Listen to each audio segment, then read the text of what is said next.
Merci beaucoup. Alors, je vais vous inviter à une sorte de balade. Euh, je vais essayer qu'elle soit le plus construite possible autour, non pas de la valeur de la laïcité, mais du principe de la laïcité. Moi, c'est un principe, c'est pas une valeur, parce que les valeurs, ça se soupèse, ça se mesure, c'est plus ou moins lourd, plus ou moins partagé. Un principe, c'est intangible.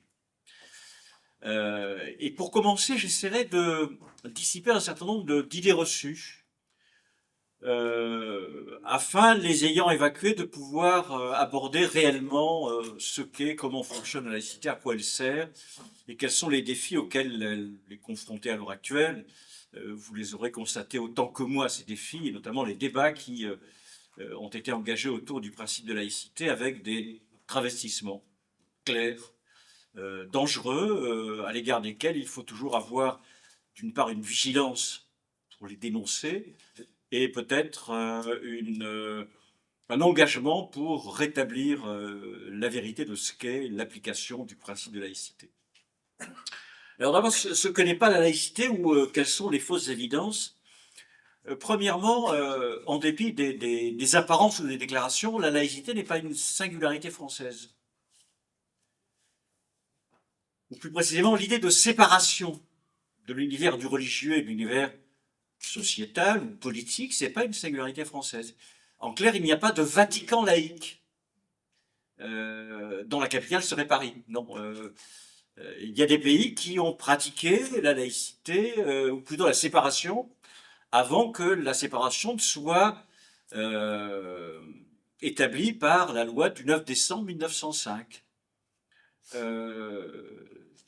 Il y a deux pays notamment relativement connus, pays d'Amérique latine, enfin pour l'un d'Amérique centrale, l'autre d'Amérique latine, que sont le Mexique, qui est un régime séparatiste depuis 1855, et le second c'est le Brésil, qui est un régime séparatiste depuis 1898, date de l'établissement de la République brésilienne et fin de cet étrange empire du Brésil qui était une des conséquences indirectes de la conquête du Portugal par Bonaparte, lorsque la cour est partie au Brésil et que le descendant du roi du Portugal a décidé de créer l'Empire du Brésil pour tout simplement avoir un petit territoire afin d'exercer une souveraineté qu'il considérait que son père ne voulait pas lui céder assez rapidement.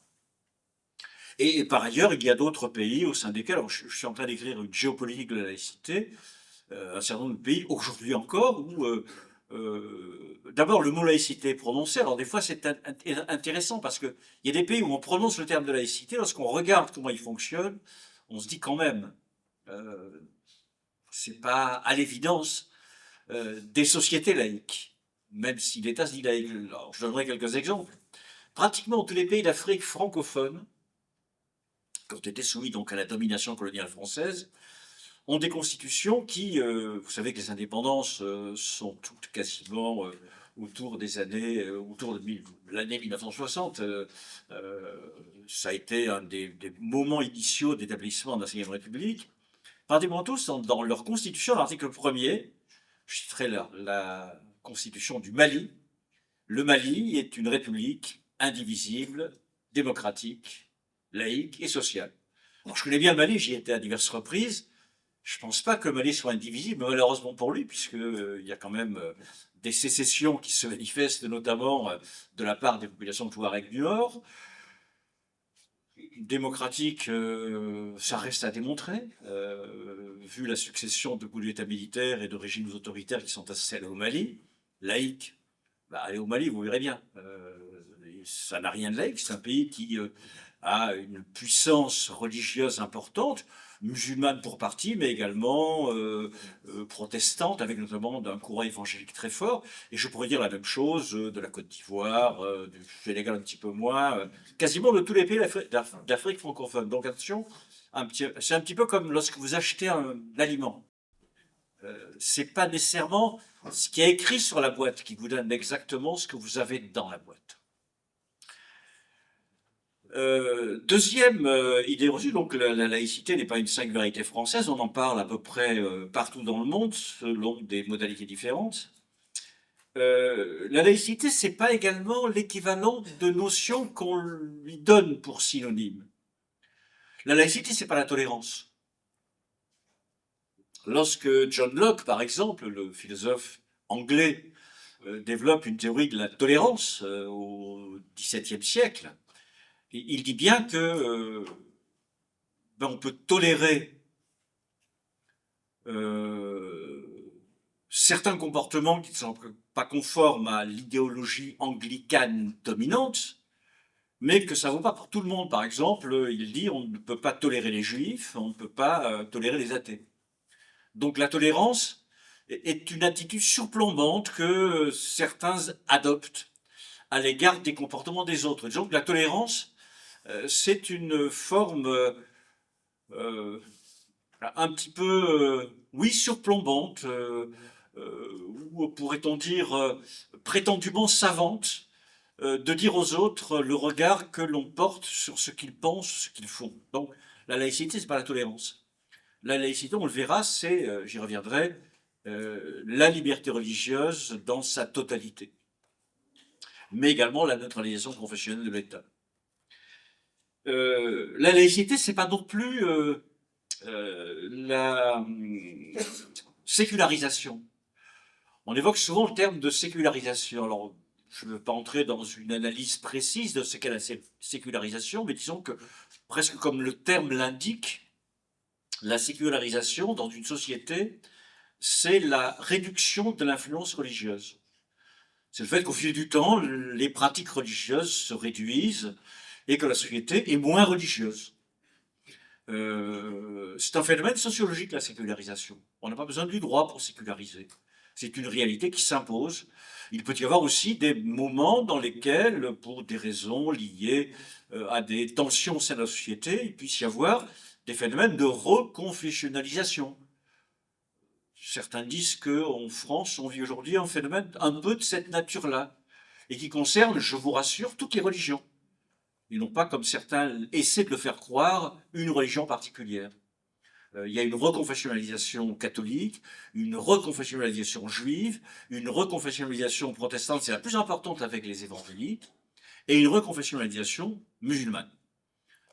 Alors qu'on avait assisté à un phénomène de sécularisation qui concernait quasiment toutes les familles religieuses, jusqu'à peu près il y a une vingtaine d'années.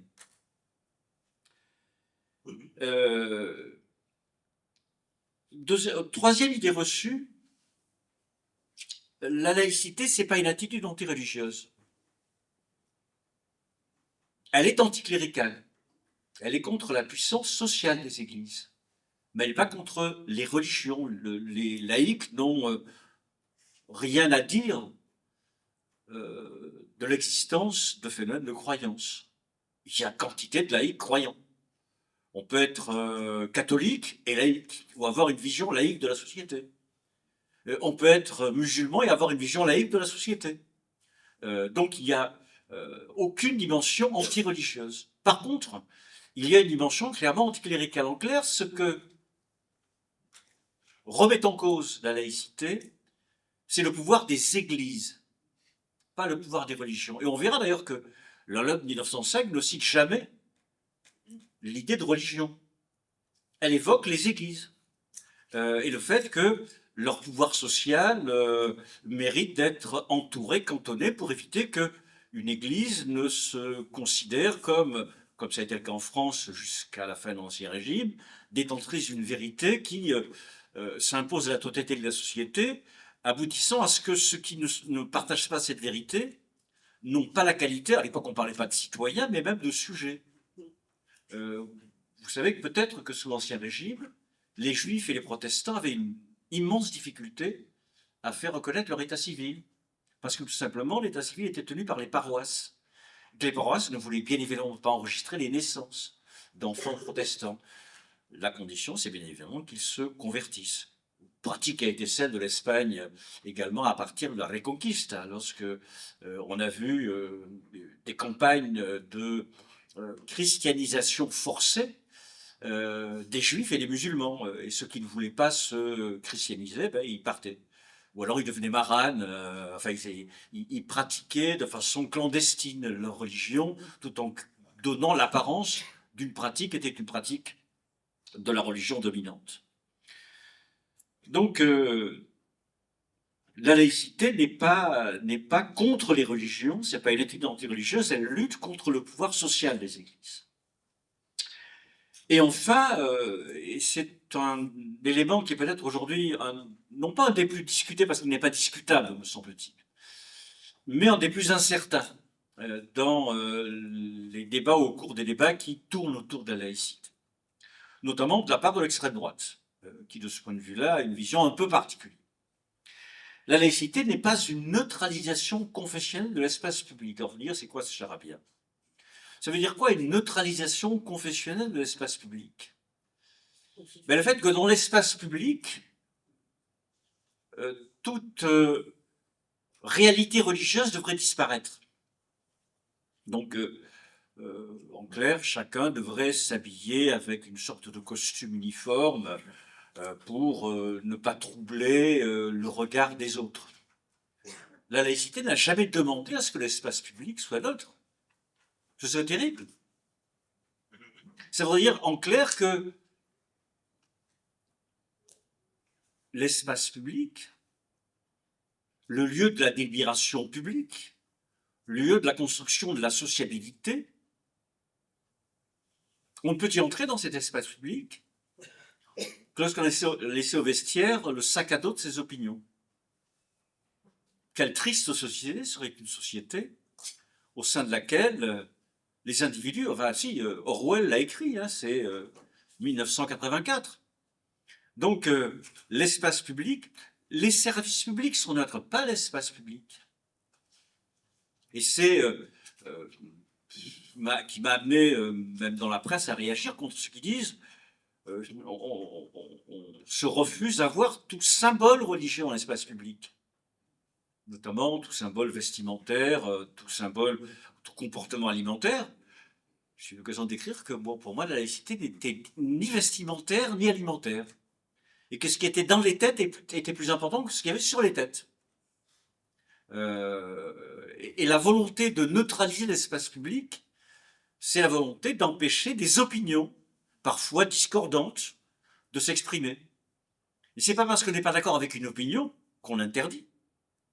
Je vous rappelle, je pense qu'il figure d'ailleurs dans les tableaux, la figure de Voltaire qui disait je ne suis pas d'accord avec vous, mais je me battrai pour que vous puissiez défendre les idées qui sont les vôtres. Être laïque, c'est aussi ça. Ça signifie grosso modo que sont prises de parti sur les opinions des uns et des autres. Dès lors que ces opinions ne sont pas attentatoires à l'ordre public, défini démocratiquement par la loi, mais ces opinions, ces modes de comportement doivent pouvoir s'exprimer. Personne n'a à être juge de la pertinence de l'engagement des uns et des autres. Que l'on défende ses opinions de la façon la plus forte, la plus radicale, la plus intense possible, j'en conviens, je fais partie de ceux qui défendent leurs opinions aussi sur ce terrain-là, mais je ne me sens pas la capacité d'interdire à ce que d'autres opinions s'expriment. Bien au contraire, c'est souvent de la confrontation que naît une opinion plus éclairée dans la société. Donc voilà ce que n'est pas la laïcité. Alors deuxième partie de mon propos, parce que c'est quand même d'elle qu'il est question, pourquoi la loi de 1905 a été votée, au terme de quel processus? Alors je vais être très rapide parce que je pourrais y passer des heures sur le sujet. En réalité, lorsqu'on parle de laïcité, il faut partir de la rupture révolutionnaire de 1789, et plus particulièrement de la Déclaration des droits de l'homme et du citoyen du 26 août 1789, au sein de laquelle il y a 3 articles extrêmement importants qui, si vous les analysez avec précision, sont une préfiguration de ce que sera la séparation en 1905. Article 1er, les hommes naissent et demeurent libres et grands droits. Les distinctions sociales ne peuvent être fondées que sur l'utilité publique. Les hommes naissent et demeurent libres et grands droits. Ce que dit ce premier article, c'est que la France devient une société d'individus. ayant chacun le même patrimoine de prérogatives juridiques. C'est l'émergence du concept de liberté individuelle. Deuxième article important, l'article 10. Nul ne peut être inquiété pour ses opinions, même religieuses, pourvu que leur expression ne trouble pas l'ordre public défini par la loi. C'est intéressant. Ça veut dire que toutes les opinions religieuses sont légitimes à s'exprimer, à condition que cette expression ne trouble pas l'ordre public qui permet à une société de se tenir debout, de fonctionner. Et troisième article, on le cite moins souvent, c'est l'article 3, je crois. Le principe de toute souveraineté réside essentiellement dans la nation. Ça signifie que cette loi qui définit l'ordre public, elle est le produit de la volonté générale des citoyens qui s'expriment démocratiquement. Donc seule une loi adoptée démocratiquement est de nature à poser des limites acceptables à l'expression d'opinions de toute nature. C'est ce qu'on appelle l'ordre public. Et c'est sur cette base-là que va progressivement se construire l'idée selon laquelle il convient d'une part de faire disparaître les minorations que subissait telle ou telle religion. En France, il n'y avait pas grande religion, enfin il n'y avait pas de nombreuses religions, mais il y avait par exemple la minoration que subissaient les protestants, qu'ils soient calvinistes ou luthériens, et la minoration que subissaient les juifs, qui, les uns et les autres, vont être rétablis dans l'égalité de droit par rapport aux autres citoyens. Une vraie conquête de la Révolution française. Par contre, une question que la Révolution française ne pouvait pas résoudre, ou plutôt a essayé de résoudre, mais mal résolue, c'est la question de la situation des églises telles qu'elles existaient. La France de 89 est une France à 99% catholique, d'un catholicisme qui avait pour fonction, par ailleurs, de définir la légitimité du pouvoir royal, droit divin, et qui avait pour fonction également de gérer la totalité de la vie des individus depuis leur naissance jusqu'à leur mort. La vie était faite de sacrements sous l'Ancien Régime. Et par ailleurs, cette Église catholique était une puissance économique et sociale. Elle avait, c'était un ordre privilégié qui était sûrement celui qui avait le plus de possession dans le Royaume de France. Et la question se pose dès la Révolution de savoir ce que l'on fait. Et deux décisions sont prises. La première, c'est de dire grosso modo, on exproprie les biens du clergé et on les vend comme biens nationaux. Et deuxièmement, on leur impose un serment avec la constitution civique du clergé en 1791. Et tout ça se passe mal. Ça se passe très mal parce que les chrétiens, les catholiques plutôt, ont vécu ça comme une brutalisation. Notamment dans l'ouest de la France. Hein, les guerres de Vendée sont la conséquence de ce qui était vécu comme une brutalisation. Effectivement, il y a eu des brutalités. Enfin, vous avez entendu parler de Carrier et les noyades dans la Loire à Nantes. Et très rapidement, la Révolution se dit, enfin les révolutionnaires se disent, après des difficultés liées au changement rapide de régime et de majorité, disent on va essayer d'aller vers une séparation. Et il y a une première séparation qui s'opère sous le Directoire, avec la suppression du budget des cultes. Ça se passe mal aussi, donc les guerres de Vendée se renforcent. Et finalement, après le 18 Brumaire, Bonaparte dit bon, on s'arrête. On va trouver une solution, et c'est le vote du Concordat en 1801, à l'initiative de Bonaparte, et avec la plume principalement de Portalis, qui va mettre en place un service public religieux en France, dans le cadre du Concordat, en décidant qu'il y aura 4 cultes reconnus en France. Celui qui est reconnu par le Concordat, le culte catholique, et puis 3 autres cultes qui sont la religion luthérienne, la religion calviniste et la religion juive, qui ont un régime identique à celui des catholiques,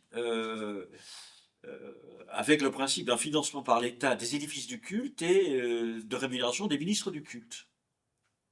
C'est un service public du culte qui est mis en place par Bonaparte. Et le système fonctionne bien. Il traverse le consulat, l'Empire, il traverse la Restauration, il traverse la Deuxième République, il traverse le Deuxième Empire, le Second Empire, je préfère, parce que ça évite de considérer qu'il pourrait y avoir un troisième. Et même lorsque les républicains se mettent en situation de regagner le pouvoir, ils élaborent, sous la plume de Gambetta que cela se fait, ce qu'on appelle le discours de 1869, dans le cadre duquel le programme radical qui précise qu'il y a 3 grandes réformes qu'il faut d'urgence opérer: la séparation des églises et de l'État, la mise en place d'un enseignement obligatoire et la création d'une école publique laïque, et en dernier lieu, troisième réforme, un impôt progressif sur le revenu. C'est les 3 réformes que les radicaux voulaient faire. Sauf qu'ils ne les feront pas. Ou ils ne les feront pas tout de suite. Enfin si, ils vont aller très vite dans la réforme scolaire, qui était aussi importante sur le terrain laïque. Parce que, bien sûr que la laïcité, c'est, on y reviendra, une organisation juridique. Mais une société qui se sécularise, ça aide un peu quand même aussi à développer des pratiques laïques. Ça évite les tensions qui peuvent exister entre des certitudes religieuses et une relativité législative. Et donc là, la question scolaire va être abordée très vite, souvent d'ailleurs sous la pression de la Ligue de l'enseignement à l'époque, hein, qui, même sous le gouvernement de l'ordre moral, va développer l'idée d'une école obligatoire et d'une école publique. Et c'est Ferré qui mettra ça en partition, qui va, au travers d'une sorte de manteau d'arlequin législatif, mettre en place l'école publique française. Par contre, la séparation, les radicaux ils disaient, mais attendez, ils connaissaient leur Bonaparte par cœur. Et Bonaparte avait une formule, lorsqu'il a été amené à élaborer le Concordat, il disait en clair, qui paye tient. Je les paye, je les tiens. Donc s'il y a les catholiques m'ennuient, il y avait des termes parfois un peu plus brutaux, je coupe les vivres. Et donc, les édifices du culte, il faudrait qu'ils se débrouillent pour les financer, les réparer. Et les ministres du culte, il faudrait qu'ils se débrouillent pour les payer. Et les radicaux, ils sont pas loin de penser la même chose. Ils disent, qui paye, tiens. Dans une période qui était une période de relative reconfessionnalisation de la France, notamment après la Commune de Paris. Il y a quantité de mouvements, vous avez Taine, Renan, Maurras qui commencent à s'inventer une nouvelle monarchie. Donc il y a tout un courant d'idées qui est un courant plutôt marqué par une renaissance chrétienne en France. Même dans le domaine du roman. Huysmans, ce qu'on appelle les décadents. Je ne vais pas entrer dans le détail, mais les décadents sont la marque de cette renaissance chrétienne, ou catholique plutôt, à la fin du XIXe siècle. Et donc, après tout, on va faire avec. Et si la séparation apparaît comme possible quelques années plus tard, c'est à cause de l'affaire Dreyfus. Vous connaissez l'affaire Dreyfus ? La mobilisation de l'extrême droite française contre l'innocence du capitaine Dreyfus. La France est fracturée en 2 camps et les catholiques font majoritairement le choix d'être dans le camp des anti-dreyfusards. Et en particulier, un certain nombre de congrégations religieuses que sont notamment les Assomptionnistes, qui était une congrégation qui avait été fondée en 1850. C'est une date qui vous dit pas grand-chose peut-être, mais c'est après 1849, hein, ça c'est pas très difficile de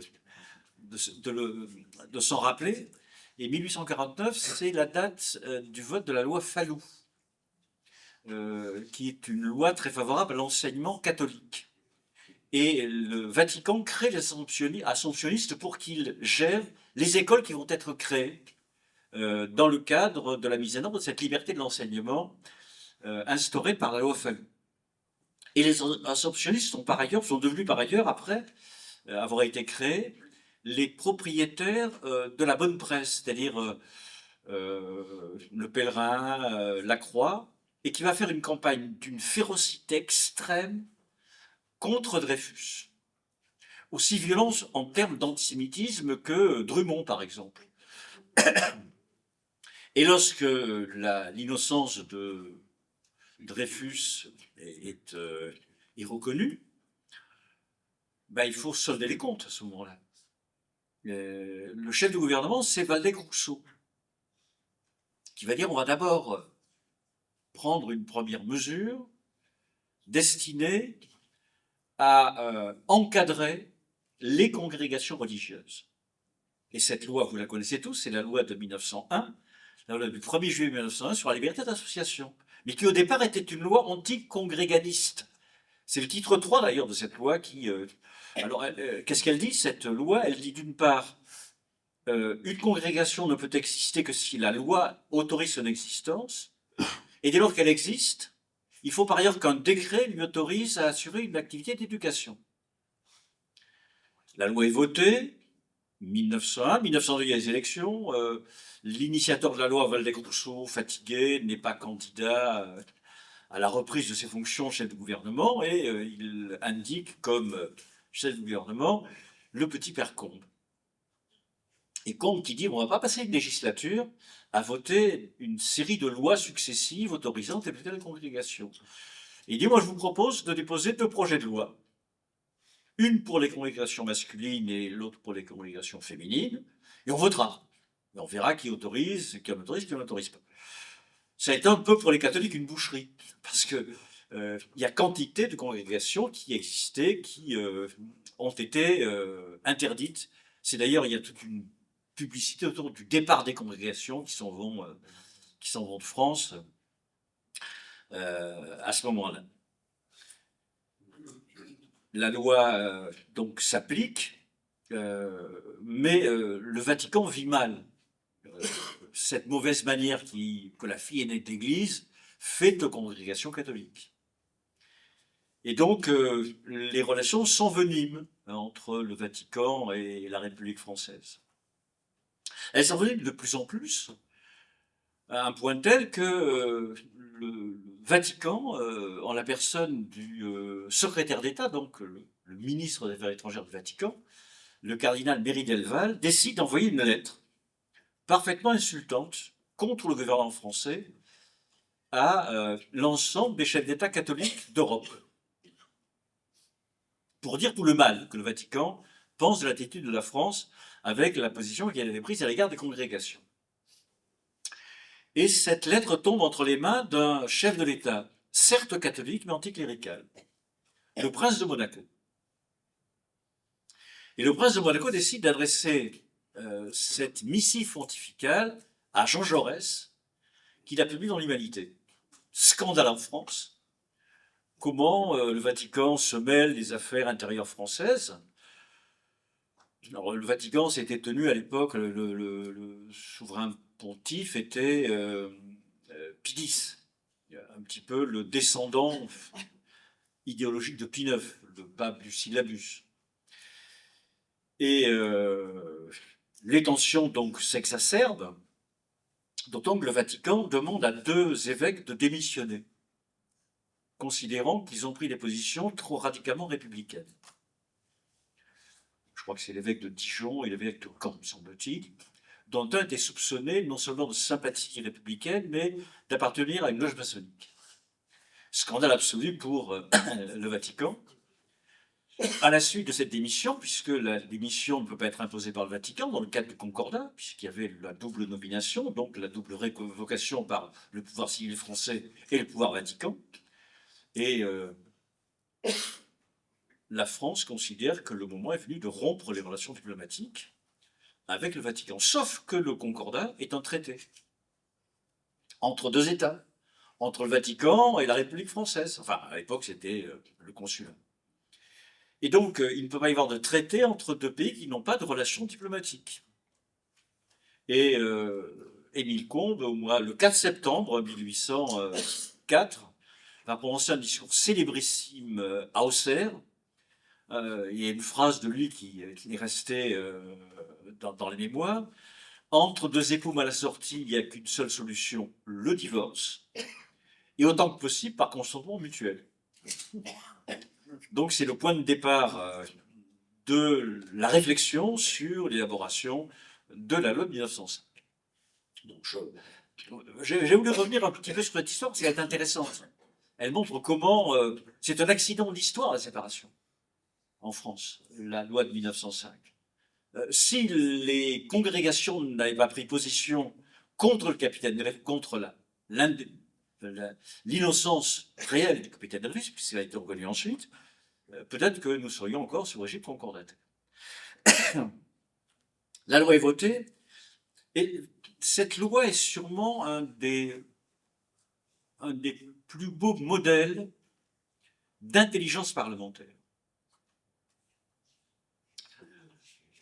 Je ne veux établir aucune comparaison avec la façon dont fonctionne le Parlement à l'heure actuelle. Mais vous aurez compris que si on va avoir une vision d'un Parlement qui légifère... Il y avait des débats, d'ailleurs vous le voyez, si vous avez vu le film de la séparation, je connais bien, puisque la Ligue de l'enseignement est à l'origine de tournage de ce film, même du choix d'une partie de la distribution. Ça m'était revenu de cette responsabilité, puisque vous connaissez quelques acteurs, notamment Jean-Claude Drouot, qui incarne Jean Jaurès dans la séparation. Et les débats ont lieu et ils sont d'une très grande intelligence. Il y a, au sein de l'Assemblée à l'époque, Chambre des députés, puisque c'est d'abord député à la Chambre des députés, après ça passera au Sénat, il y a trois courants. Un peu inégaux, puisque les élections de 1902 sont passées par là. Les élections de 1902 sont les élections de front républicain, après l'affaire Dreyfus. Donc les radicaux ont une position non pas majoritaire, mais dominante. Mais il y a, d'une part, une partie des radicaux qui sont des radicaux qui, sur le sujet religieux, ont une vraie radicalité, comme Allard, député du Var, qui est d'un anticléricalisme viscéral et qui souhaite, il ne souhaite pas interdire, bien sûr, la religion catholique, mais il dit il faut les contrôler. Il faut qu'on mette en place un contrôle de la religion. Un peu ce qu'avait fait la Révolution, avec la constitution civile du clergé. Il y a ensuite, de l'autre côté, ceux qui considèrent que la fidélité de l'Église, elle ne peut pas être séparée de la religion qui l'a fait naître.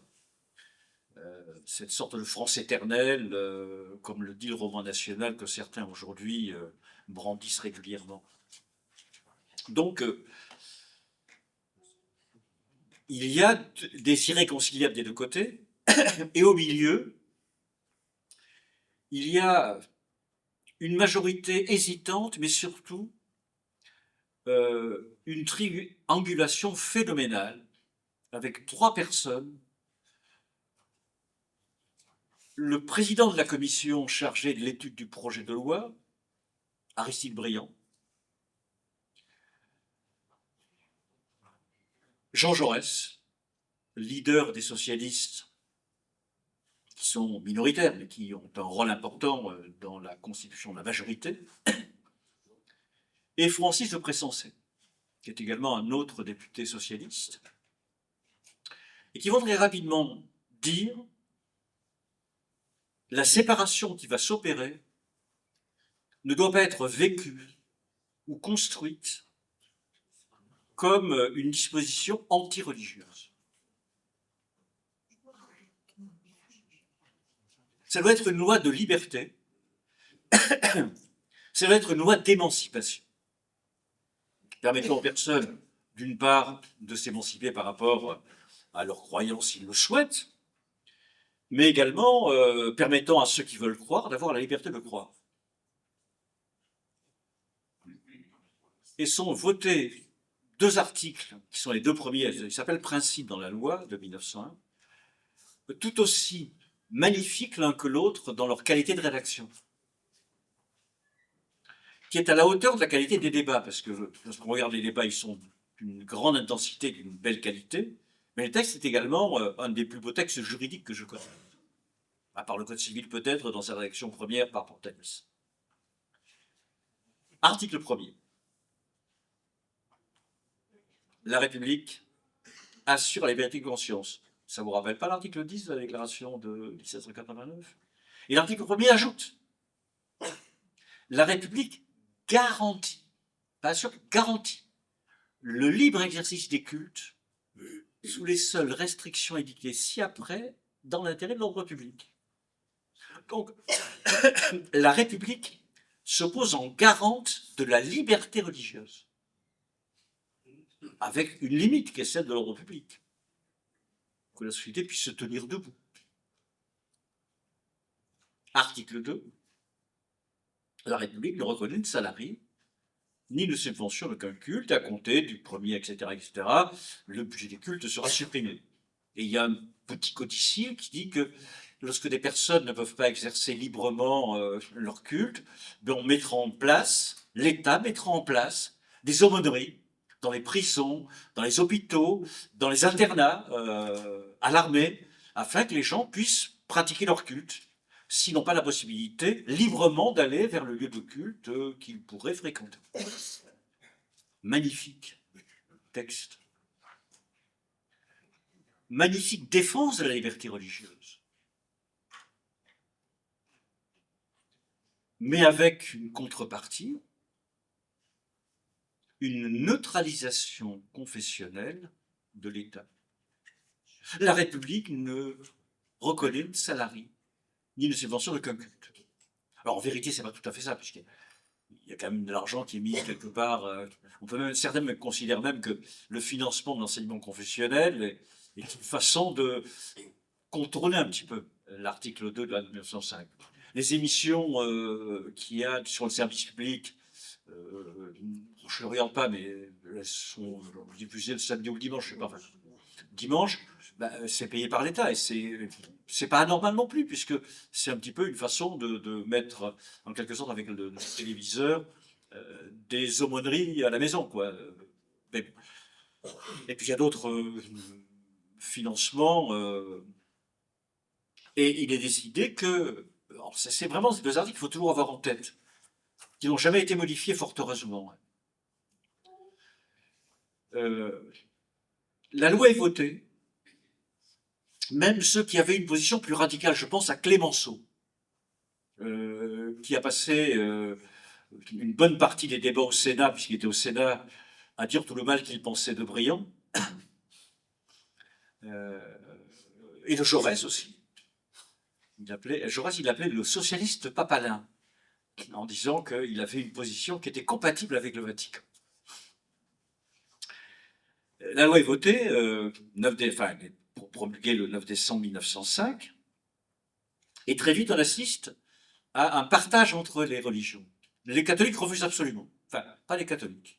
Le Vatican refuse. Et l'épiscopat refuse. Le clergé de base, il était plutôt favorable. Il disait, mais c'est pas inintéressant, puisqu'il y avait même l'abbé Lemire, qui était favorable au texte, mais le Vatican refuse. Et comme l'Église catholique est très hiérarchique, bon, le Vatican dit non, mais les catholiques disent non. Les protestants, les deux cultes protestants et les juifs sont extrêmement contents. Ils avaient été contents du Concordat aussi, puisque le Concordat leur avait permis de récupérer un patrimoine immobilier. Le financement de synagogues et de temples par le régime du Concordat leur avait permis d'avoir un patrimoine. Et là, ils disent, maintenant, on va être libre. C'est fabuleux, donc on a acquis un patrimoine, on va être libre. Dans la loi, par ailleurs, il y avait une disposition un peu étrange. Je la cite parce qu'elle va avoir des conséquences ensuite, notamment sa non-application. Il est prévu que la laïcité s'appliquerait dans le territoire de la République. Mais le territoire de la République, c'est un territoire qui s'étendait à les colonies. Et l'article 43, alinéa 2, je crois, de la loi, disait que en Algérie et dans les colonies, des règlements d'administration publique définiront les conditions d'application de la loi. Et je pense que la République a commis une erreur majeure en n'appliquant pas le principe de séparation à l'islam en Algérie, dans les colonies. Ce qui aurait permis, d'une part, d'avoir une relation différente entre cette religion qui a été maltraitée en Algérie ou dans les colonies, qui a été traitée comme une religion de personnes soumises, de personnes de second rang, un peu comme pour l'indigénat, qui était, j'allais dire, une indigence démocratique, l'indigénat. Et donc la République est passée à côté de quelque chose dont aujourd'hui elle supporte un petit peu les conséquences. Chacun donc manifeste son accord, son désaccord. La République est tellement généreuse en 1906. Pourquoi en 1906? Parce qu'il était décidé que le transfert des biens prévus par la séparation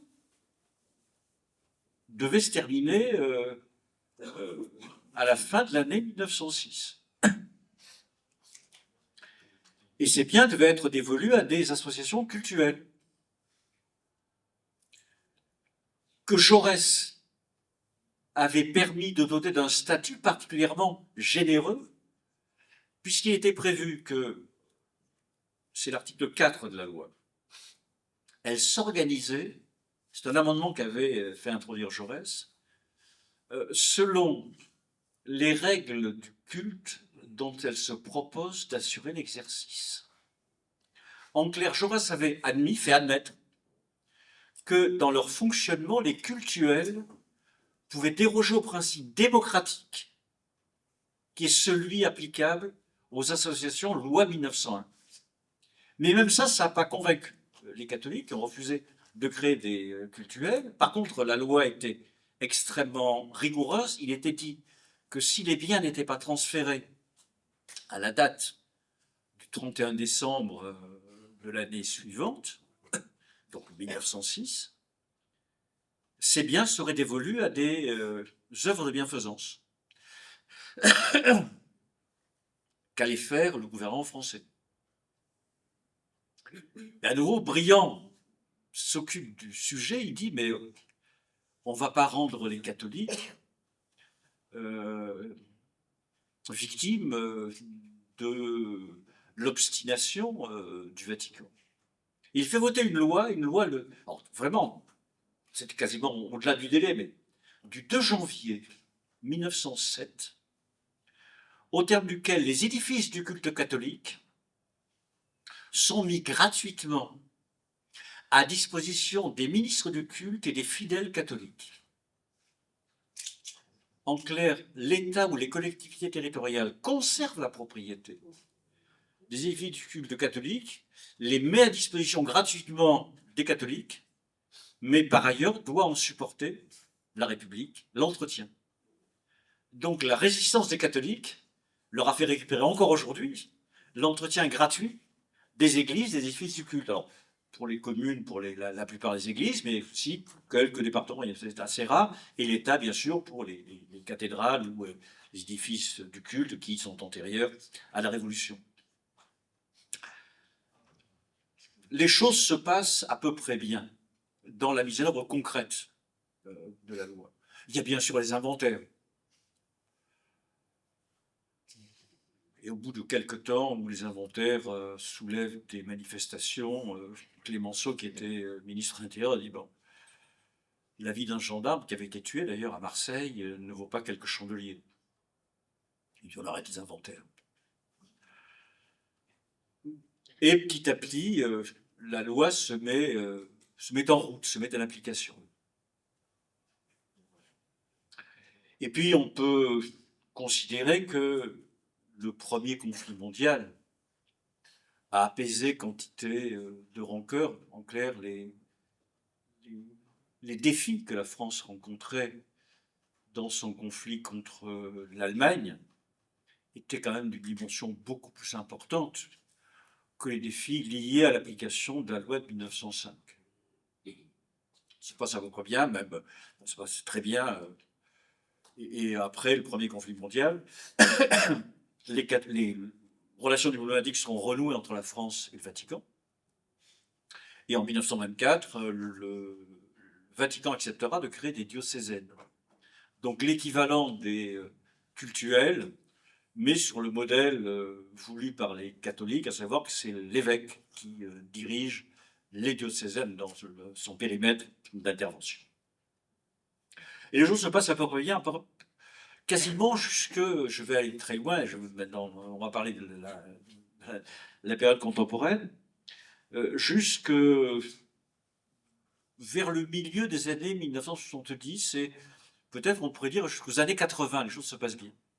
Alors certes, il y a des débats laïques en France, notamment le débat sur l'école, notamment le débat sur le financement de l'école, des écoles confessionnelles, avec la loi de Debré, mais je n'entre pas dans le détail, puisque ce serait un autre débat, mais il reste important ce débat.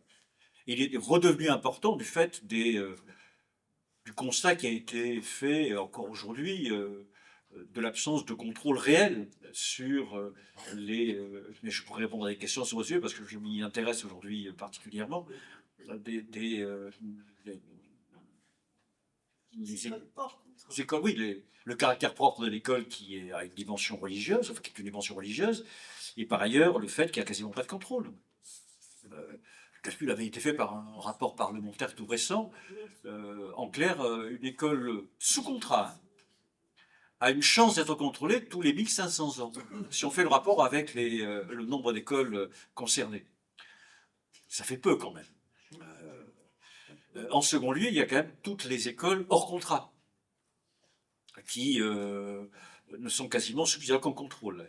Il se passe des choses fort désagréables en termes de violence sexuelle, enfin d'une série de phénomènes extrêmement inquiétants pour la société française.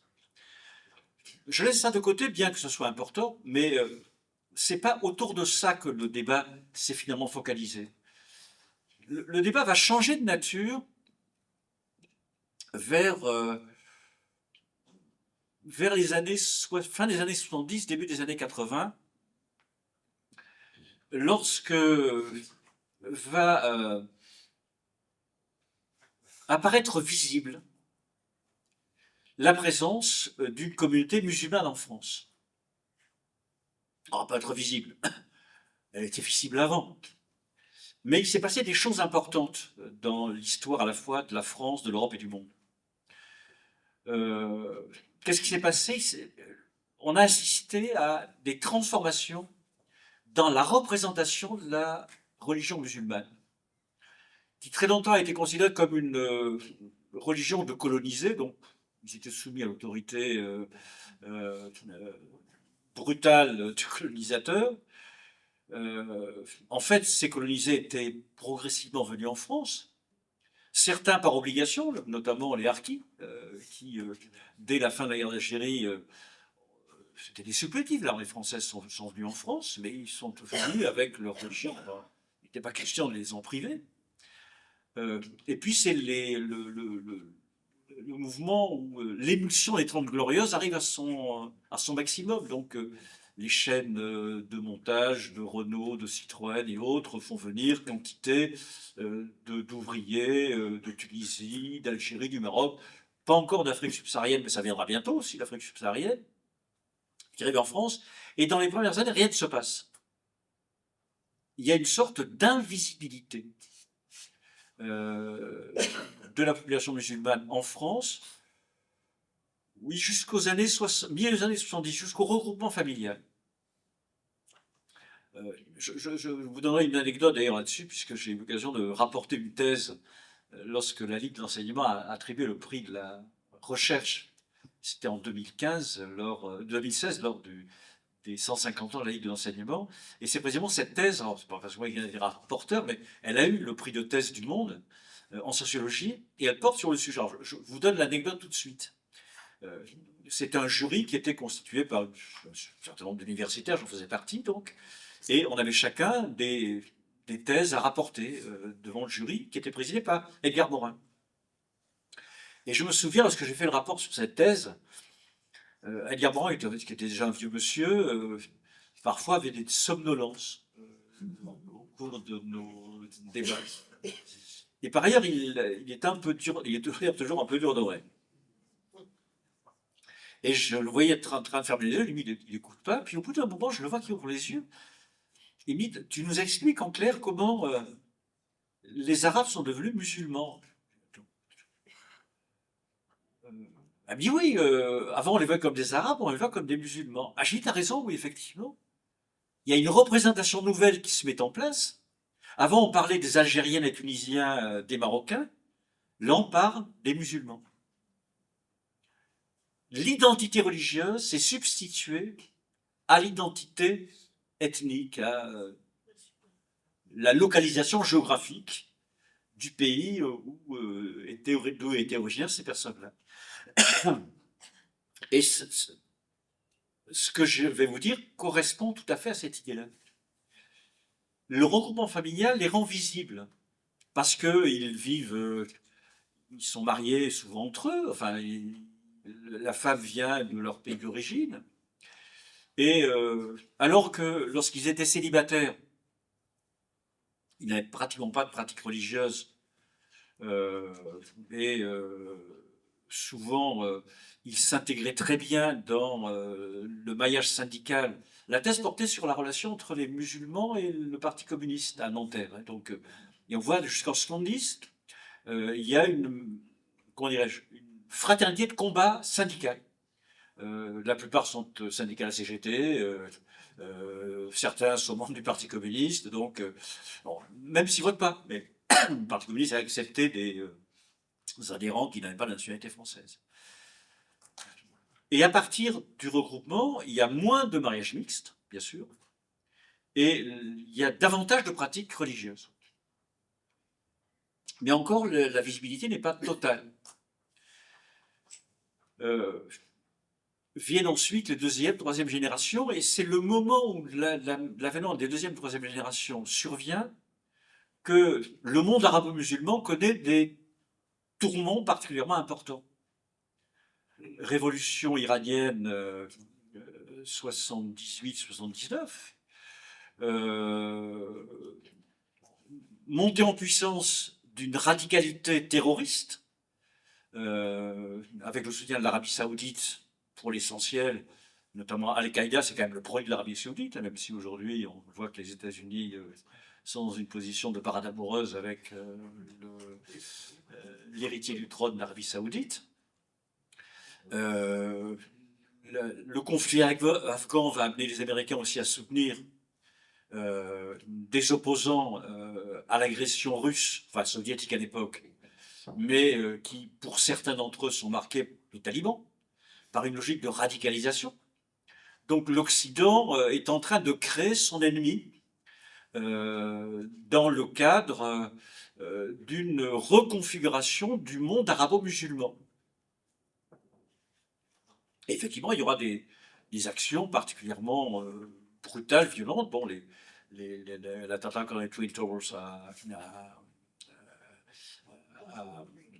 à New York, mais également dans la plupart des pays occidentaux, des attentats terroristes extrêmement violents qui amènent à une radicalisation de l'opinion publique aussi, à l'égard des musulmans, en opérant une sorte de confusion entre islam, musulman et islamisme terroriste. Enfin, on ne peut pas confondre les deux, mais c'est tellement commun dans l'opinion publique de trouver un bouc émissaire commode. Et on va progressivement assister à une transformation dans la façon dont la laïcité est perçue ou utilisée. Alors que telle qu'elle a été voulue par les rédacteurs de la loi de 1905, c'était une laïcité émancipatrice, une laïcité de liberté, liberté de croire ou de ne pas croire, liberté de pratiquer son culte.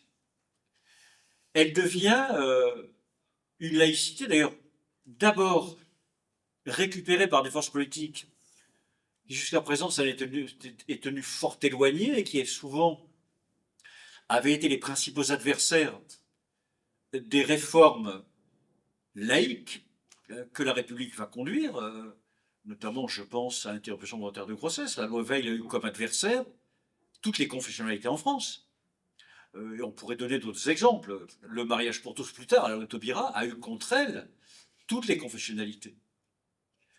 Mais au-delà de ça aussi, on s'aperçoit progressivement que dans la relation entre la République laïque et l'univers de l'islam, quelque chose s'est cassé.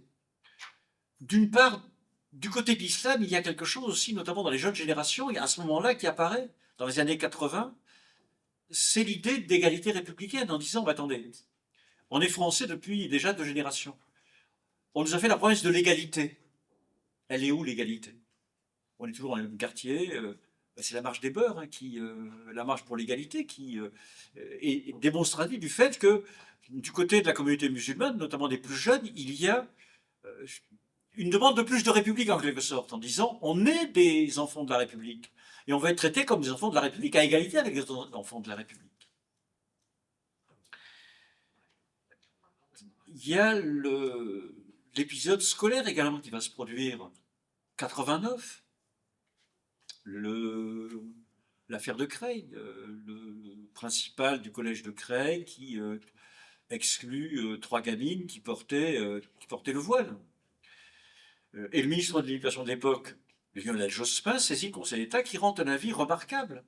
Le Conseil d'État dit, commence par cette formule, l'avis du Conseil d'État, il dit, au sein des établissements d'enseignement scolaire, les enseignants sont soumis à un devoir strict de neutralité, laïque, parce que d'abord ils sont fonctionnaires, et puis en même temps ils n'ont pas à imposer une vision politique ou religieuse des choses.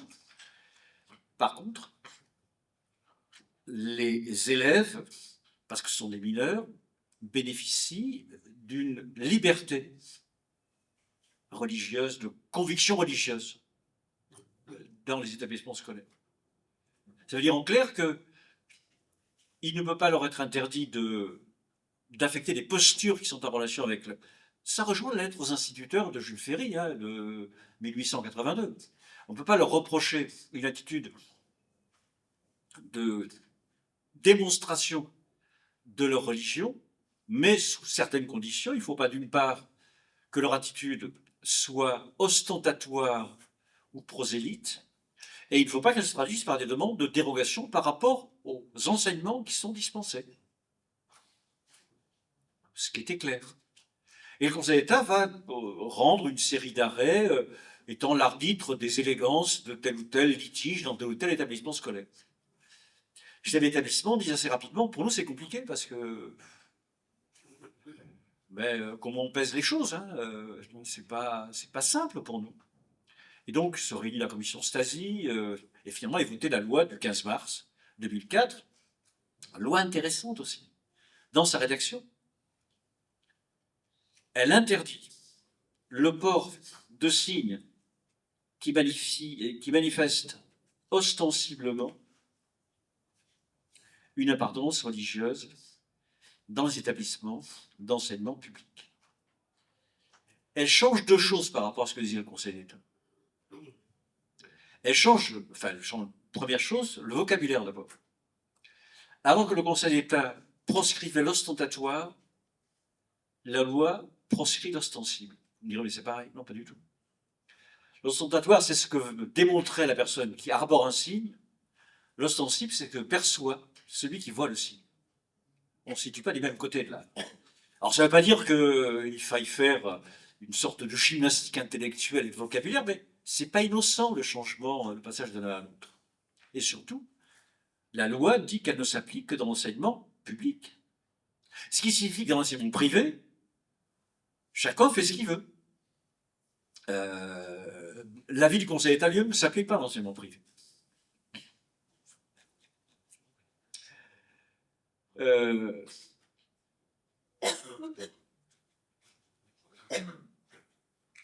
D'autres occurrences vont survenir.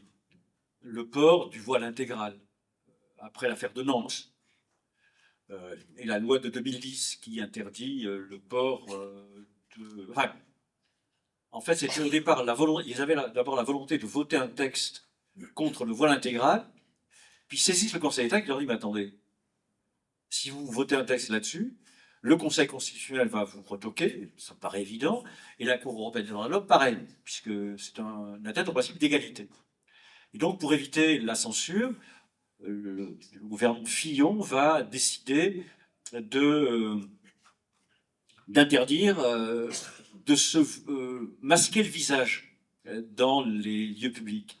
Le problème, c'est que il y avait déjà toute une série de textes qui prévoyaient que l'on devait en permanence pouvoir être visible pour attester de son identité. Mais quand même, la loi est votée, alors avec une réserve d'interprétation du Conseil d'État, du Conseil constitutionnel. Je précise qu'elle n'a jamais été appliquée. Sauf pendant quelques mois. Après, alors, on avait été quelques-uns à écrire quelques articles un petit peu venimeux sur le terrain du droit à l'égard de cette loi, en disant, bah, attendez, est-ce que vous l'appliquerez, cette loi, lorsque des princesses venues du Golfe vont faire leurs courses dans les grands magasins parisiens rue du Faubourg Saint-Honoré? C'est un peu difficile, hein. Donc, elle a été appliquée, je crois qu'il y a eu 500 contraventions qui ont été délivrées. Et puis elle est revenue en les voir. Alors, j'avais utilisé une formule qui valait ce qu'elle valait. J'ai dit, c'est la meilleure façon de définir de nouvelles Antigones. Vous connaissez le mythe d'Antigone qui s'oppose à Créon, lequel Créon avait pris un édit qui avait pour conséquence d'interdire à Antigone d'enterrer son frère dans la terre de ses ancêtres. Et Antigone disait, la loi religieuse, ma loi à moi, la loi est supérieure à la loi de l'édit de Créon. Ben, c'est à peu près la même chose. Lorsqu'on crée des Antigones, finalement, c'est difficile de discuter avec elles, puisque elles se réclament de principes transcendants à l'égard desquels il ne peut pas y avoir une discussion rationnelle. Donc je pense que, je ne sais pas, la formule a été retenue, je ne pense pas, mais les conséquences de la formule ont été retenues puisque la loi n'est pas appliquée. Et puis ensuite, la loi dite séparatisme de 2021, qui va encore renforcer l'idée que la laïcité, c'est des interdits, avec le contrat d'engagement républicain, qui n'est pas un contrat d'ailleurs, puisqu'il est unilatéral et personne ne peut modifier son contenu, faute de quoi la personne est considérée comme n'étant pas liée par ce contrat et donc pouvant se voir refuser des subventions de la part des collectivités territoriales ou de l'État. Donc on a assisté progressivement à un basculement de la laïcité qui, au départ, est une démarche d'émancipation, devient aujourd'hui une démarche de conformation, une démarche de contrainte, une démarche de soumission à une vision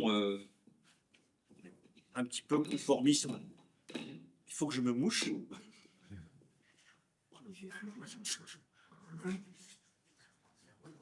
Alors, ce qu'on peut se demander, c'est aujourd'hui comment continuer à faire vivre le débat laïque, faire fonctionner le principe de laïcité, donner toute son opérativité aux 2 premiers articles de la loi de 1905. Il me semble qu'il y a une première stratégie importante que j'emprunterai partiellement, bien que je ne partage pas toute sa philosophie. Il y a un philosophe contemporain qui a inventé, qui a beaucoup travaillé sur la question de l'identité. Je vous donne pas son nom, vous le trouverez facilement. Dans un bouquin que je trouve comme un des plus beaux ouvrages de philosophie contemporaine, qui est Soi-même comme un autre. Dans ce bouquin, il fait une distinction entre ce qu'il appelle l'ipséité, la mêmeté. Il dit l'identité, elle a deux formes différentes. Il en donne trois, mais il y a deux formes principales de l'identité. L'identité, c'est soit de la ressemblance, de la similitude, soit de la singularité. La mêmeté, c'est la ressemblance, la similitude, et l'ipséité, c'est la singularité. Comment peut-on faire vivre ensemble un groupe d'individus au sein d'une société s'il n'existe pas un minimum de similitude? Mais encore faut-il se mettre d'accord sur ce que l'on considère comme entrant dans cette logique de similitude. Et puis, en toute hypothèse, la similitude telle qu'elle existe, dans le cadre d'un débat démocratique, peut être amenée à évoluer. C'est même la fonction du débat démocratique, de faire évoluer les mentalités, de faire évoluer les comportements. Mais il faut avoir en permanence cette exigence de similitude. Mais en considérant que l'exigence de similitude est insusceptible de porter atteinte au respect du principe de singularité. Singularité individuelle, bien sûr, ça c'est le principe de la liberté. Les hommes naissent et demeurent libres égaux en droit. Mais ça peut être également une singularité par groupe, faisant en sorte que se mette en place progressivement un frottement entre similitude et singularité au sein de la société, pour que chaque groupe reconnaisse à chacun ou à chaque autre groupe la capacité d'exister, de se développer, mais pour que la communauté nationale elle-même puisse englober la totalité de ces singularités en son sein. Ça impose bien sûr une parfaite pédagogie. Mais ça implique également de ne pas systématiquement traiter les singularités qui nous dérangent comme étant de phénomènes à exclure. Ça signifie qu'une singularité, dès lors qu'elle nous interpelle et qu'elle ne porte pas atteinte aux droits et libertés des autres, c'est ça le problème quand même. C'est ça qu'il faut sauvegarder. Ben, cette singularité, pourquoi, après tout, ne se manifesterait-elle pas? Et j'irais même au-delà. Souvent, lorsqu'une singularité paradoxale, baroque, parfois inquiétante, certains disent qu'il peut y avoir des singularités qui se traduisent par un phénomène d'infériorisation des femmes par rapport aux hommes. C'est insupportable. Non, mais il faut en avoir conscience. Mais comment vous traitez le problème comment vous traitez le problème afin de lui trouver une solution? Est-ce que vous pensez qu'il vaut mieux que la femme reste enfermée chez elle et qu'elle soit confrontée à aucun regard, ou qu'elle soit totalement libre de se déplacer dans la société, d'une part pour affirmer sa dignité au regard de ce que sont ses convictions et de ses attitudes, dès lors que ça ne dérange personne d'autre, ou alors faut-il trouver une solution qui, à un moment déterminé, permette de renvoyer l'ordre public au statut qui est le sien, à savoir une législation dans la fonction. Ce n'est pas de définir des interdits catégorisant et stigmatisant une catégorie de personnes, mais c'est une série de prescriptions qui permettent à une société de fonctionner normalement dans la diversité de ses composantes. Il y a un deuxième élément aussi qu'il faut prendre en considération. C'est l'argument de la durée. La République française a mis combien de temps à avoir en son sein une Église catholique qui accepte de jouer le jeu? si on est relativement conforme, ou si on se réfère à la chronologie, on peut dire en clair, il a fallu de 1789 à 1905, même 1905, non, il a fallu encore un petit peu. Et lorsqu'on parle de l'école, je ne sais pas si on y est arrivé tout à fait. Donc, et faudrait-il que les convictions minoritaires, en quelques années, parviennent presque spontanément, naturellement, à entrer dans le moule? J'avoue que je suis très inquiet, par exemple, aujourd'hui, de voir que certaines propositions émergent indiquant que ce n'est qu'à partir d'un certain âge que des jeunes filles pourront porter un voile sur leur tête. Au nom de quoi? Au nom de quoi? Alors, moi, ça peut me déranger. Je ne dis pas que ça... Je vais applaudir, en fait, mais où est le problème? Si elles peuvent être scolarisées normalement, si, etc., etc. Si elles peuvent être confrontées à des réalités qui leur permettent peut-être de considérer que le signe qu'elles arborent, à tort ou à raison, peut être considéré comme significatif d'une position de la femme qui, peut-être, n'est pas une position égale. Donc je pense que c'est ce qu'il faut faire.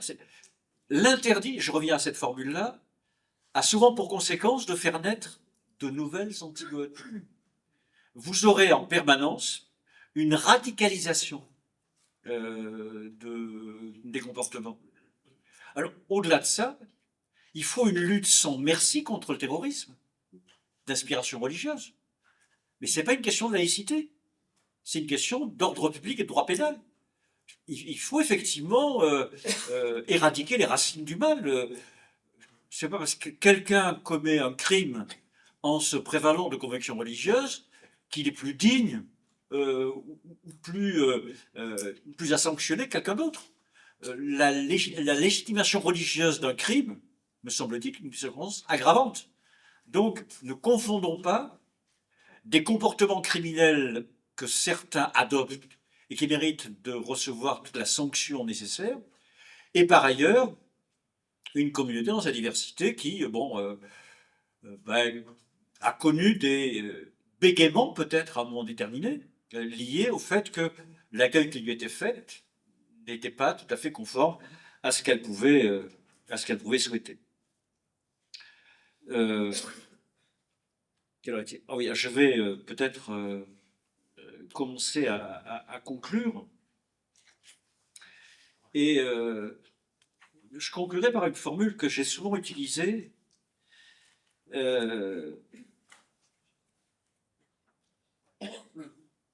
La résolution des tensions sociales, souvent, résulte de l'introduction d'un climat minimal de confiance. Et une confiance qui repose sur la distinction entre l'essentiel et l'accessoire. L'essentiel sans lequel il est inconcevable de faire société commune. C'est les valeurs communes qui existent dans une société qu'il faut développer, qu'il faut répandre, qu'il faut faire connaître pour structurer la société. Et l'accessoire, qui est aussi important que l'essentiel, qui constitue cette barrière irréductible de singularité qui fait que l'on ne peut se sentir semblable que tout en étant d'abord soi-même. Merci.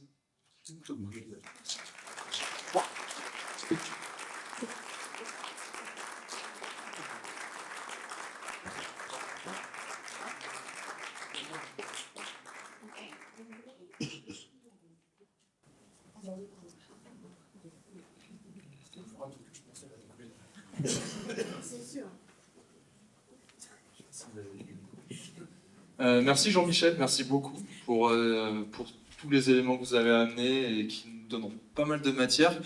Je voulais compléter les remerciements de départ avant de passer un temps d'échange et de questions. Remercier déjà l'association CLAP en la présence de Stéphane qui nous permet la captation de la rencontre d'aujourd'hui, association affiliée à la Ligue de l'enseignement, et le MPCAS en la personne de Dominique pour la collation qui est prévue. Et si vous ne savez pas ce que ça veut dire MPCAS, bah, vous pourrez aller demander à Dominique. Non, mais en plus je le sais. Du coup, voilà, bah, on propose maintenant un petit temps d'échange et de discussion. Et on va faire circuler le micro dans la salle.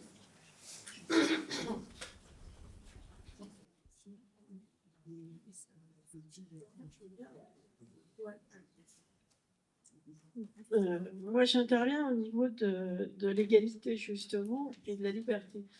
Et je pense que dans la laïcité, il y a quand même un petit problème pour toute la partie féminine de l'humanité. C'est-à-dire que, comme de par hasard, ce sont des femmes qui doivent se cacher dans les religions. On doit cacher son corps, on doit cacher ses cheveux, on doit tout cacher.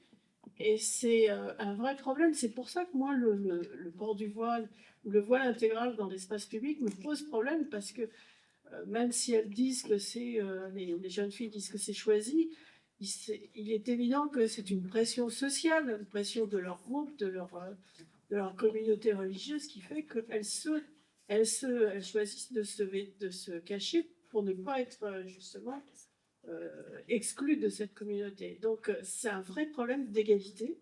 Et moi, ça me gêne beaucoup. En dehors de ce que vous avez dit, que je partage bien sûr. D'autres questions?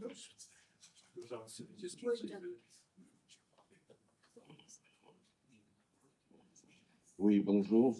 Je suis ravi d'avoir assisté à cet exposé remarquable, mais il me semble qu'aujourd'hui, enfin, au-delà des problèmes de société qu'on rencontre, il y a énormément de féminicides, d'attentes aux femmes, c'est une situation des faits de société. La justice doit passer. Il doit y avoir peut-être davantage d'exposés publics, public télévision, audiovisuel par rapport à tout ça. Parce qu'il y a certainement des questions de formation aussi au niveau de l'État, de la police, de la gendarmerie, davantage de formation par rapport à l'accueil des femmes et à permettre à la parole de se libérer. Mais je pense qu'on a un problème considérable auquel on ne pense pas vraiment, c'est la désinformation par rapport à laquelle nous sommes soumis, par rapport au risque que toute notre société est confrontée par rapport à ce qui se passe en Ukraine, par exemple, par rapport aux velléités de la Russie, peut-être un jour, lorsque l'Ukraine ou d'autres États, Malte, seront peut-être conquis ou reconquis. Moi, quand j'étais jeune, j'ai presque 80 ans, j'ai été militaire pendant assez longtemps, et ce que je peux vous dire, c'est que les forces du pacte de Varsovie étaient à 400 km de la frontière française. Hein, la Saxe, capitale Dresde, Dresden, était proche.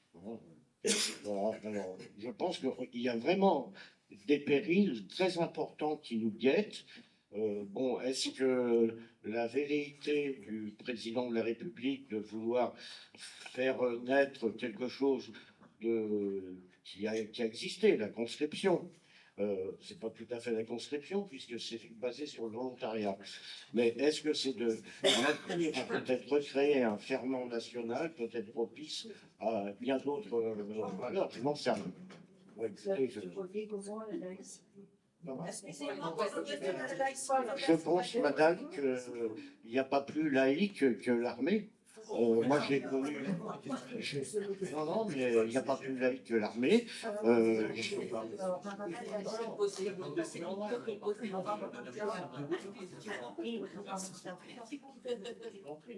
Excusez-moi, monsieur, une question sur la laïcité. Des fois, je suis.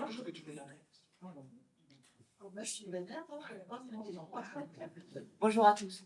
Je suis intervenante auprès de personnes qui apprennent le français. Et donc, des fois, j'ai à expliquer un petit peu la laïcité. Et j'ai notamment des questions sur qui finance les lieux de culte. Alors, moi, ce que j'arrive à dire jusqu'à aujourd'hui, ma petite connaissance, c'est qu'il faut être sous association 1901, puis déclaré en cultuel. Voilà, je ne sais pas trop quoi dire d'autre, et notamment sur les biens présents en France avant 1905, qui finance aujourd'hui la réparation, leur entretien, etc., et qui finance les nouveaux lieux de culte qui pourraient s'ouvrir à tout moment en France, sur le territoire. Voilà, si vous pouvez m'éclairer là-dessus. Merci. Je peux déjà répondre aux questions qui ont été posées. En ce qui concerne, alors, j'ai une position qui est sur la question de l'égalité femmes-hommes un peu privilégiée, puisque j'ai été pendant un certain temps au Haut Conseil égalité entre les femmes et les hommes. Et par ailleurs, je suis membre du bureau de France Victimes qui s'occupe des violences intrafamiliales et des féminicides, enfin, malheureusement, de féminicides. Je pense effectivement que rien n'interdit de contester tel ou tel type de comportement dès lors qu'il a une portée symbolique forte. Mais je m'interroge sur l'efficacité de l'interdire. Du recours à la loi ou au décret, enfin la loi, c'est une interdiction avec une portée pénale, sur le fait de l'interdire. Je fais plutôt confiance à la pédagogie. Alors, on peut se dire, mais la pédagogie, ça prend du temps. Certes, ça prend du temps, mais je pense que c'est plus efficace. Mais que, effectivement, toutes les modalités ou toutes les expressions d'une soumission de la femme, je les considère comme insupportables. Parce qu'effectivement, le principe, pour moi, c'est que les hommes et les femmes sont des êtres parfaitement égaux. Dans leurs prérogatives, devraient avoir des salaires égaux. Enfin, je ne veux pas faire la liste de toutes les revendications légitimes que les femmes peuvent formuler. Et c'est vrai que très souvent, la situation des femmes est vécue comme une variable d'adaptation, ce qui est insupportable, considérant que finalement, si l'agent masculine a satisfait à ses revendications, ses prétentions, ce qu'il voudra, ensuite on peut parler des femmes. Et ça, c'est insupportable parce que ça n'a pas changé véritablement. Alors, il y a des droits qui ont été acquis.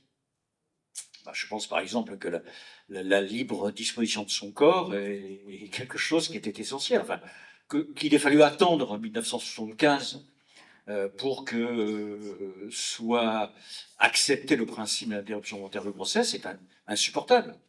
De même qu'il ait fallu attendre 1944 en France pour que les femmes puissent voter. Enfin, avec le recul, on se dit, mais comment était-ce possible qu'on ait pu pendant aussi longtemps? Mais n'oublions pas que ce sont souvent les religions qui sont à l'origine de cette vision de... Moi, je suis très, très tranquille, je suis athée, donc de ce point de vue-là, je n'ai pas de conditionnement religieux. Mais je pense qu'on peut par ailleurs être croyant d'une religion et par ailleurs se battre pour l'égalité entre les femmes et les hommes. Enfin, ça me paraît une nécessité.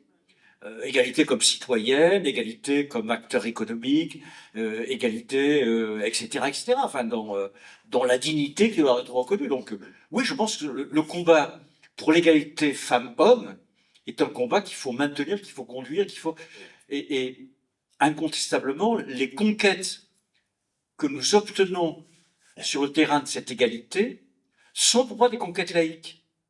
C'est pour ça que je l'ai passé, moi, ce qui m'a troublé depuis un certain temps, c'est le fait qu'on entende parler de laïcité par des personnes issues de formations politiques qui ont toujours condamné, combattu les conquêtes laïques. Les gens qui aujourd'hui sont en train de vous demander d'interdire le port du voile ou de foulard parler, jusqu'à l'âge de 15 ans. C'est des gens qui ont lutté contre la loi Veil. Ce sont des gens qui ont lutté contre la Taubira. Sont des gens qui sont les défenseurs radicaux, les plus radicaux de l'enseignement confessionnel. Donc, attention, moi, lorsque j'entends quelqu'un parler de laïcité, j'ai tendance à regarder le pédigré, en disant d'où part-il? D'où nous parle-t-il? Qu'est-ce qu'il est en train de nous dire? Si la laïcité, c'est du racisme contre telle ou telle catégorie d'individus, ben, je ne partage pas cette laïcité. Enfin, je pense que la laïcité ne peut pas être un racisme. Elle a une exigence pédagogique, la laïcité. C'est-à-dire qu'elle réussit parce qu'elle s'inscrit dans une lutte de liberté. La seule difficulté, c'est qu'il faut du temps. Si vous interdisez, vous ne résoudrez rien. Même pour le voile intégral, moi j'avais dit à l'époque, j'avais été auditionné par une commission parlementaire, je leur ai dit, attendez, si vous interdisez véritablement, et que vous appliquez la loi, ces femmes qui portent une vêture que souvent leur mari, leur grand frère, enfin, leur contraint de porter. Je ne dis pas celles qui le portent volontairement, là, non, c'est leur liberté, la liberté, je la respecte. Qu'est-ce que vous aurez gagné? Rien. Elles n'auront même pas la possibilité de rencontrer un regard hostile. Et puis, mais qu'est-ce que vous voulez dire par là? Ben, j'ai dit dans la rue, si vous les voyez plus, elles resteront chez elles. Et donc, vous les verrez plus. Mais la conquête d'émancipation que vous revendiquez en votant la loi, elle sera perdue parce qu'effectivement, l'interdiction n'aura servi à rien. Donc, je crois qu'il faut se méfier, enfin, non pas de se brider dans ces combats, mais de se demander qu'est-ce qui est le plus pertinent comme type de stratégie à adopter. Tendance à considérer qu'on faire appel à l'intelligence, c'est pas si mal que ça. On peut parfois se tromper, mais je n'ai pas trouvé d'autres formules jusqu'à présent. Mais ça prend du temps. Ça prend du temps. Parfois, ça met en colère aussi. Hein, lorsqu'on s'aperçoit que les choses n'évoluent pas aussi vite qu'on le souhaite. Mais c'est comme ça. Alors, en ce qui concerne, vous avez parlé de la question géopolitique, mais je n'ai pas voulu, parce que je suis en train d'écrire un bouquin de géopolitique de la laïcité. Vous vous rendrez compte que dans les questions de paix mondiale, qui aujourd'hui sont tourmentées par l'agression de la Russie contre l'Ukraine, les questions religieuses sont omniprésentes. Quel est le soutien idéologique le plus puissant du dictateur russe? C'est Kirill, le patron de l'Église orthodoxe de Russie. Qu'est-ce qui explique que les Américains sous je ne vais pas dire la présidence, parce que c'est plus une présidence, c'est un siècle du grand guignol de Donald Trump, est une attitude aussi ambiguë à l'égard de la Russie? Interrogez les soutiens religieux qui sont ceux de Trump, mais interrogez-les aussi à propos de ce qui se passe en Palestine. Et pas simplement parce que son gendre serait de confession juive, pas du tout. En réalité, c'est parce qu'il est soutenu par les évangéliques américains. Et ça, c'est un élément. Bon, j'ai aussi eu l'occasion de publier un article là-dessus. C'est un élément qui n'est pas souvent, enfin, qui est parfois bien avant, mais les gens savent pas pourquoi. L'évangélisme est une catastrophe. Mais en France aussi, hein, je me souviens d'un débat que j'avais eu avec un ministre intérieur qui m'avait reçu pour discuter du problème de laïcité et qui disait, mais vous savez, vous ne vous rendez pas compte de la progression de l'islam en France? Alors j'ai dit, monsieur le ministre, quelle est la religion qui progresse le plus en France? Il dit, mais c'est l'islam, monsieur le ministre. C'est pas l'islam, enfin il y a des études sociologiques. Ah, il me dit au bout d'un moment, mais vous avez parlé des évangéliques? Bah, je dis oui. Et il me dit, mais c'est une religion chrétienne. J'ai failli tomber par terre en disant, mais attendez, on parle de quoi? La question palestinienne, alors, il y a d'autres raisons qui la rendent dramatique à l'heure actuelle. Il y a par exemple l'émergence d'une extrême droite en Israël de confession juive, mais il y a aux États-Unis le poids que représente le vote évangélique, dont l'une des expressions la plus visible, c'est J.D. Vance, le vice-président, qui malheureusement est intelligent par rapport à Trump. Donc, et donc je pense que la question de l'influence idéologique de la religion est extrêmement importante dans le traitement qu'on fait de certaines situations géopolitiques. De même que les conflits intra-africains à l'heure actuelle. On ne parle pas beaucoup, mais la religion a un poids considérable. Hein. En ce qui concerne le financement des édifices du culte, c'est à peu près simple. Ça dépend d'abord des religions. En ce qui concerne les religions non catholiques, c'est-à-dire les juifs, les calvinistes, les luthériens, et aujourd'hui, pourrait devenir les musulmans, mais le problème, c'est que les musulmans n'ont pas de bâtiment d'avant 1905 en France. Donc, je dirais les trois premiers. Les luthériens, calvinistes et juifs ont récupéré la propriété, gratuitement, mais ont récupéré la propriété de tous leurs édifices du culte construits avant 1905, c'est-à-dire entre le Concordat et 1905, hein, puisque c'est le Concordat qui a financé ces édifices du culte, c'est eux qui les entretiennent. Et les nouveaux édifices du culte qu'ils construisent, c'est eux qui les financent. Notamment, vous avez beaucoup aujourd'hui de construction d'églises évangéliques. C'est même l'immobilier religieux le plus développé en France. En ce qui concerne les catholiques ont récupéré l'usage gratuit, loi de 1907, l'usage gratuit de la totalité des édifices du culte antérieurs à 1905. Mais c'est les collectivités propriétaires qui en assurent l'entretien. Donc ils ont récupéré l'entretien gratuit des édifices du culte. Par contre, les édifices du culte catholiques construits après 1905 sont à la charge des fidèles. Donc, Mais pas des collectivités. pas des collectivités. Non. Heureusement, parce que là, ce serait une violation flagrante de la loi de 1905. En ce qui concerne, alors, il y a une possibilité quand même de contribution publique, qui notamment est utilisée par le culte musulman, au travers des beaux amphithéotiques administratifs. C'est-à-dire qu'une collectivité territoriale peut consentir un bail amphithéotique à une association cultuelle pour lui permettre de disposer du terrain afin de construire un édifice du culte. Par contre, l'édifice du culte est payé par l'association cultuelle ou l'association de loi 1901 qui le finance.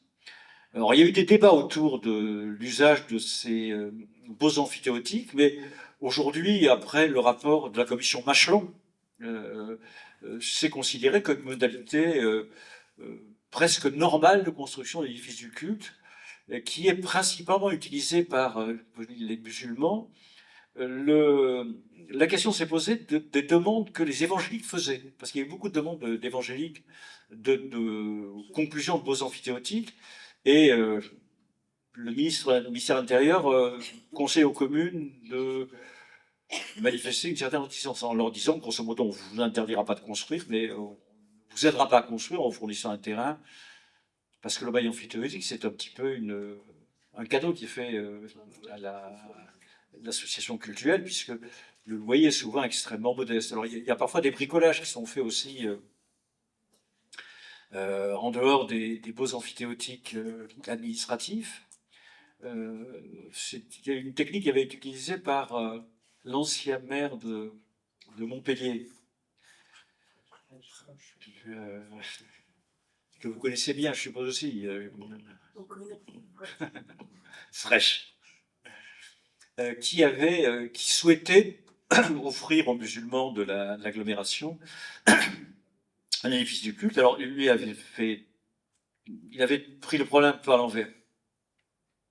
Il avait fait construire une salle commune municipale et il avait conclu un contrat d'utilisation avec l'association cultuelle. Et alors, ça a été considéré comme acceptable, sauf qu'il fallait qu'il démontre que la salle n'était pas uniquement destinée à l'exercice du culte, ce qui posait un problème. Et en second lieu, il fallait aussi qu'il démontre que tout ce qui était les fluides, notamment l'électricité, l'eau et tout le reste, ne restait pas à la charge de la commune. Le système a été mis en place, mais il ne fonctionne pas très bien à l'heure actuelle parce que tout simplement, il a fallu respecter ces prérequis et les prérequis on ne pouvait pas les respecter totalement. Il aurait mieux fait passer par un bail amphithéotique, mais il a pensé trouver une solution originale et en fait, c'était une solution plutôt embarrassante qu'originale. Je ne sais pas si j'ai répondu à votre question. Oui, merci.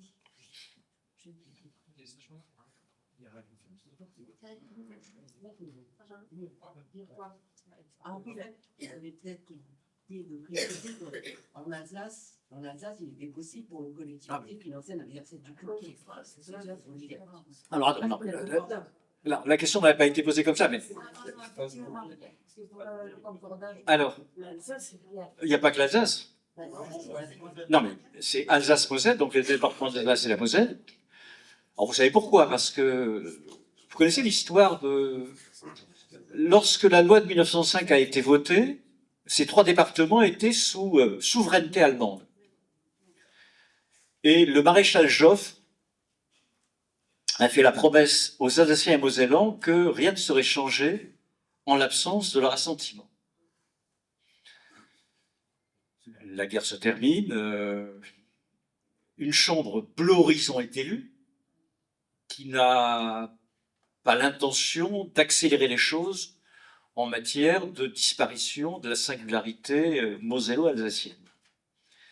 Les choses restent en l'état, ce qui fait que, et elles sont encore aujourd'hui dans l'état, mais pas simplement sur le terrain des édifices du culte. Alors, pour ce qui est des édifices du culte, en clair, le régime alsacien-mosellan, c'est le concordat. Donc c'est l'État qui finance. Mais il finance que pour les 4 cultes reconnus par le concordat et les articles, les organiques. Par contre, les musulmans ne bénéficient pas du concordat en Alsace et en Moselle. Au-delà de cette question des édifices du culte, il y avait 2 problèmes qui se posaient également en matière de laïcité, puisque le droit alsacien, le droit local, comme on le dit, utilise le terme en Alsace-Moselle, comportait d'autres composantes, notamment sociales. Il y a un régime de sécurité sociale beaucoup plus intéressant dans ces départements que dans ce qui s'appelle la France de l'intérieur. Mais il y avait d'autres dispositions sur le terrain religieux qui s'appliquaient. Notamment le code pénal allemand qui s'appliquait en Alsace, qui s'applique encore aujourd'hui en Alsace-Moselle, comportait la punition du délit de blasphème. Et par ailleurs, en matière éducative, il était prévu que 1 heure par semaine dans les écoles publiques serait consacrée à l'enseignement religieux, dans les écoles publiques, en discordance parfaite avec les lois 1880, 1882 et 1886, où il indiquait que l'enseignement religieux avait lieu en dehors de l'école et à l'époque le jeudi. Et lorsque la Ligue de l'enseignement a organisé son congrès à Strasbourg, j'avais eu l'occasion de prendre contact avec les services du ministre de l'Intérieur et avec le recteur de Strasbourg, en lui disant, en ce qui concerne le concordat, je ne suis pas une auteur suffisante pour faire des préconisations, enfin, j'ai quand même quelques idées, mais bon, si le ministre de l'Intérieur veut me recontacter, qu'il me recontacte, ou même il y a eu le président de la République qui est venu, j'en ai parlé en rigolant avec lui, il me dit, ouais, il faudrait qu'on se revoie pour ça. Bon, je pense qu'il n'a aucune idée de changer les choses. Mais je dis sur d'autres points, le délit de blasphème est antinomique avec la culture française. Et les Alsaciens et Mosellans, surtout que c'est un article qui avait été, cet article sur le blasphème avait été utilisé pas très longtemps avant, en 1987, je crois, à l'occasion d'une manifestation qu'ACT UP avait fait dans la cathédrale de Strasbourg un immense phallus et avec un tout aussi immense préservatif sur le phallus en plein cérémonie religieuse. Je savais pas, enfin, les ministres du culte concernés n'avaient pas beaucoup aimé la parodie qui leur était présentée. Ils ont porté plainte pour blasphème. Et l'affaire a été jusqu'à la Cour de cassation. Et lorsque je les ai discuté avec le ministre de l'Intérieur et avec le recteur, qui pour moi là-dessus, j'ai une petite influence, on réglera le problème. Et les jours passent, rien ne se passe. Puis un jour, je rencontre ce recteur de Strasbourg, qui est devenu recteur de Paris.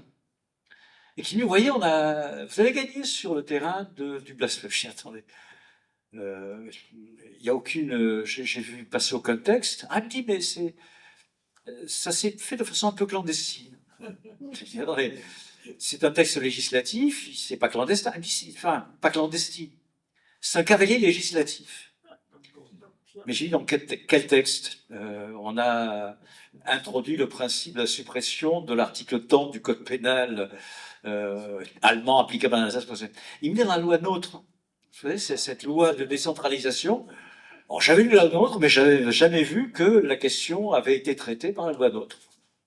Donc, tous ceux qui connaissent le droit des collectivités savent qu'elle est importante, la loi NOTRe. Et bien, elle est importante aussi parce qu'elle a supprimé le délit de blasphème à se posait. Et par contre, sur la question de l'heure d'enseignement religieux, on avait passé un deal en quelque sorte avec le recteur. J'avais proposé de changer, ne pas de supprimer le cours de religion, mais de dire que les parents qui souhaiteraient en bénéficier devraient le demander. Et non pas comme c'est le cas aujourd'hui, ceux qui ne voudraient pas en bénéficier devraient demander une dérogation. Je dis c'est quand même mieux que ceux qui veulent en bénéficier et qui le demandent. Il me dit il n'y a pas de problème, on le règle, et puis malheureusement, ça a été oublié. Il n'y a pas eu une loi au sein de laquelle on a pu passer cette disparition. C'est d'ailleurs pas une disparition parce que paraissait difficile de le faire comme ça, mais il n'y a pas eu ce petit effort du basculement de la dérogation à la demande. Voilà. Merci Jean-Michel. Il est 4 heures. Et vu qu'on a gardé avec nous le directeur de l'école et qu'on s'est engagé à rendre l'amphi à 4 heures, il va falloir qu'on libère la salle. Merci beaucoup. Je pense que je vais encore applaudir.